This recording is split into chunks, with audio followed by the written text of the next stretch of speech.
ഇന്ന് നമ്മൾ തയ്യാറാക്കുന്നത് നല്ല അടിപൊളി ടേസ്റ്റിലുള്ള ഒരു പാവയ്ക്ക അച്ചാറാണ് കേട്ടോ.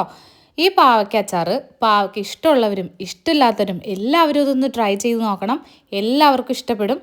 അപ്പോൾ ഇതെങ്ങനെയാണ് തയ്യാറാക്കണമെന്ന് നമുക്ക് നോക്കാം. ഞാനിവിടെ 2 മീഡിയം സൈസ് വലിപ്പത്തിലുള്ള പാവയ്ക്ക എടുത്തിട്ടുണ്ട്. അത് ഇതേ വലിപ്പത്തിലൊന്ന് അരിഞ്ഞെടുക്കുക. അതായത് ചിലർ തിന്നായിട്ട് വളരെ തിന്നായിട്ട് അരിഞ്ഞെടുക്കുന്നത് കാണാം. അങ്ങനെ വരുമ്പോൾ പാവയ്ക്ക അച്ചാറിന് കുറച്ചുകൂടി കയ്പ്പ് കൂടും. ഈ പാവയ്ക്കയ്ക്ക് ഉപ്പും മുളകും പുളിയൊക്കെ വലിച്ചെടുക്കാനുള്ളൊരു എന്താ പറയുക ഒരു പ്രതലം ആവശ്യമുണ്ട്. അപ്പോൾ അതനുസരിച്ചുള്ള വലിപ്പം ആ പാവയ്ക്കയ്ക്ക് വേണം. പിന്നെ ചിലർ ഉപ്പിട്ടിട്ട് പിഴിഞ്ഞ് കളയുന്നത് കാണാം. അതിൻ്റെ ഒന്നും ഒരു ആവശ്യമില്ല. നമ്മൾ ഉപ്പും അതുപോലെ തന്നെ കുറച്ച് മുളക് പൊടിയും പുരട്ടിയിട്ട് ഒരു 10 മിനിറ്റ് റെസ്റ്റ് ചെയ്യാനായിട്ട് വെക്കുന്നുണ്ട്. 10 മിനിറ്റിന് ശേഷം നമുക്ക് അച്ചാറിടാം. അതിനായിട്ട് ഒരു പാൻ വെച്ചു. അതിലേക്ക് എള്ളെണ്ണയാണ് ഞാൻ ഒഴിച്ചു കൊടുക്കുന്നത്. അച്ചാറിടാൻ എപ്പോഴും ബെസ്റ്റ് എള്ളെണ്ണ തന്നെയാണ്. ഇനി ഇതിലേക്ക് കടുക് പൊട്ടിക്കുക. അതിനുശേഷം കടുകൊക്കെ ഒന്ന് പൊട്ടി വരുമ്പോൾ നമ്മൾ ഇഞ്ചി, വെളുത്തുള്ളി, കറിവേപ്പില, പച്ചമുളക് ഇതൊക്കെ ചെറുതായിട്ട് അരിഞ്ഞത് ഇട്ട് കൊടുത്ത് ഒന്ന് മൂത്തതിന് ശേഷം നമുക്ക് പൊടികൾ ആഡ് ചെയ്യാം. കാശ്മീരി മുളക് പൊടി 2 ടേബിൾ സ്പൂൺ, അതുപോലെ തന്നെ അച്ചാർ പൊടി 2 ടേബിൾ സ്പൂൺ,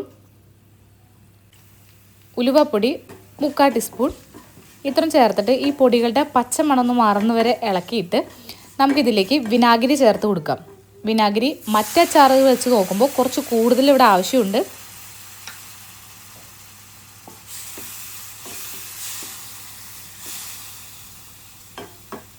നമുക്കിതിലേക്ക് കുറച്ചുകൂടി ഉപ്പിട്ട് കൊടുക്കാം.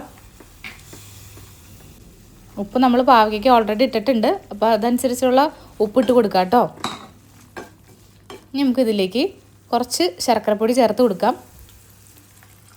ഒരു 3/4 ടീസ്പൂൺ ശർക്കരപ്പൊടിയാണ് ഞാൻ ചേർത്ത് കൊടുത്തത്. ഇനി ഇതിലേക്ക് ആവശ്യത്തിന് വെള്ളം, തിളപ്പിച്ചാറിയ വെള്ളം ചേർത്ത് കൊടുക്കുക. ഞാൻ കുറച്ചുകൂടി ഉപ്പിട്ട് കൊടുക്കുന്നുണ്ട്. ഞാൻ ഉപ്പ് നോക്കി കഴിയുമ്പോൾ കുറച്ച് കുറവുണ്ട്. അപ്പോൾ ഉപ്പ് കുറച്ചുകൂടി ഇട്ട് കൊടുത്തിട്ടുണ്ട്. പിന്നെ ഇതിലേക്ക് കായപ്പൊടി ചേർത്ത് കൊടുത്തു. ഇതൊന്ന് കുറുകി വരുമ്പോൾ നമുക്ക് നമ്മുടെ അച്ചാർ റെഡിയായി കിട്ടും കേട്ടോ. ഇപ്പോൾ ഈ പാവയ്ക്കയിൽ ഉപ്പും മുളകും ഒക്കെ പിടിക്കുമ്പോൾ ഈ പാവയ്ക്ക കഷ്ണങ്ങൾ ഇങ്ങനെ വെറുതെ വാരി തിന്നാൻ തന്നെ നല്ല ടേസ്റ്റാണ്. അപ്പോൾ ഇതെല്ലാവരും ട്രൈ ചെയ്ത് നോക്കണം. നിങ്ങൾക്ക് ഈ വീഡിയോ ഇഷ്ടമാവുകയാണെങ്കിൽ ലൈക്ക് ചെയ്ത് സപ്പോർട്ട് ചെയ്യാൻ മറക്കരുത്.